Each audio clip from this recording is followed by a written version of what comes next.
Hi all, welcome to football arena. World cup final മത്സരത്തിന് മുന്നേ Spanish താരമായ Aymeric ലപ്പോർട്ട് അർജന്റീനക്കെതിരെ ചില വിമർശനങ്ങളൊക്കെ ഉന്നയിച്ചുകൊണ്ട് രംഗത്ത് വന്നിരുന്നു. അർജന്റീനയുടെ ഫിസിക്കൽ ഗെയിമിനെ അദ്ദേഹം വിമർശിച്ചിരുന്നു. മാത്രമല്ല, റഫറിങ് ഒന്ന് മെച്ചപ്പെടുത്തേണ്ടതുണ്ട്, പലപ്പോഴും റഫറി അർജന്റീനക്ക് അനുകൂലമായിക്കൊണ്ട് തീരുമാനങ്ങൾ എടുക്കുന്നു എന്ന രൂപത്തിലായിരുന്നു ലപ്പോർട്ട് സംസാരിച്ചിരുന്നത്. കൂടാതെ റോഡ്രി അർജന്റീനയുടെ പ്രകോപനങ്ങളെക്കുറിച്ച് സംസാരിച്ചിരുന്നു. അവർ പ്രകോപനങ്ങൾ നടത്തിയാൽ പോലും തങ്ങൾ അതിൽ ചെന്ന് ചാടില്ല, തങ്ങൾ അതിൽ വീഴില്ല എന്നായിരുന്നു റോഡ്രി പറഞ്ഞിരുന്നത്. ഏതായാലും ഇതേക്കുറിച്ച് ഇന്നലത്തെ ഫൈനൽ മത്സരത്തിന് ശേഷം ഓട്ടമെന്റി റോഡ്രിയോട് സംസാരിച്ചിട്ടുണ്ട്. അതായത്, ഈ ആഴ്ച മുഴുവനും നീയും ലപ്പോർട്ടയും കരയുകയായിരുന്നുവല്ലോ എന്നാണ് ഓട്ടമെന്റി മത്സര ശേഷം റോഡ്രിയോട് പറഞ്ഞിട്ടുള്ളത്. അതായത്, ഇവരൊക്കെ കംപ്ലൈന്റ് പറഞ്ഞിരുന്നു. റോഡ്രി പ്രത്യേകിച്ചൊന്നും പറഞ്ഞിട്ടില്ല, ഐമറിക് ലപ്പോർട്ടാണ് കംപ്ലൈന്റ് പറഞ്ഞത്. അതിനെയാണ് നിങ്ങൾ കരയുകയായിരുന്നു എന്നിപ്പോൾ ഓട്ടമെന്റി വിശേഷിപ്പിച്ചിട്ടുള്ളത്.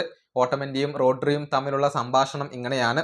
ഓട്ടമെന്റി ഇങ്ങനെ പറഞ്ഞു: നിങ്ങളുടെ ഡയലോഗടി കുറക്കണം, ഈ ആഴ്ച മുഴുവനും നിങ്ങൾ കരച്ചിലായിരുന്നു, നീയും ലപ്പോർട്ടയും. അത് ശരിയായ കാര്യമല്ല, റഫറി ഞങ്ങളെ സഹായിക്കുന്നു എന്നും പറഞ്ഞാണ് നിങ്ങൾ കരഞ്ഞത്. അപ്പോൾ റോഡ്രിയുടെ മറുപടി: എനിക്ക് നിങ്ങളോട് ബഹുമാനം മാത്രമാണ് ഉള്ളത്. അപ്പോൾ ഓട്ടമെന്റി പറഞ്ഞത് ഇങ്ങനെയാണ്: പക്ഷെ നിങ്ങൾ അങ്ങനെ സംസാരിക്കാൻ പാടില്ലായിരുന്നു, ലപ്പോർട്ടൊക്കെ സംസാരിച്ചത് കണ്ടില്ലേ. ഇതാണ് മത്സരശേഷം, ഫൈനൽ മത്സരത്തിന് ശേഷം റോഡ്രിയും അതുപോലെ തന്നെ ഓട്ടമെന്റിയും തമ്മിലുള്ള ഒരു സംഭാഷണം ഉണ്ടായിരുന്നത്. അതായത്, ആ കംപ്ലൈന്റ് പറഞ്ഞത് ഓട്ടമെന്റിക്ക് പിടിച്ചിട്ടില്ല. അദ്ദേഹം മത്സരത്തിന് ശേഷം റോഡ്രിയെ ഈ ഒരു പരാതി അറിയിക്കുകയാണ് ചെയ്തിട്ടുള്ളത്. നിങ്ങൾ ഒരിക്കലും അങ്ങനെ സംസാരിക്കാൻ പാടില്ലായിരുന്നു എന്നാണ് ഇപ്പോൾ റോഡ്രിയോട് ഓട്ടമെന്റി പറഞ്ഞിട്ടുള്ളത്. അതിൻ്റെ വീഡിയോസൊക്കെ ഇപ്പോൾ പുറത്തേക്ക് വന്നിട്ടുണ്ട്. ഏതായാലും മത്സരശേഷം അർജന്റീൻ താരങ്ങളും അവരുടെ കോച്ചിങ് സ്റ്റാഫും ഒക്കെ ഒരൽപ്പം മോശമായ രീതിയിലാണ് പെരുമാറിയിട്ടുള്ളത്.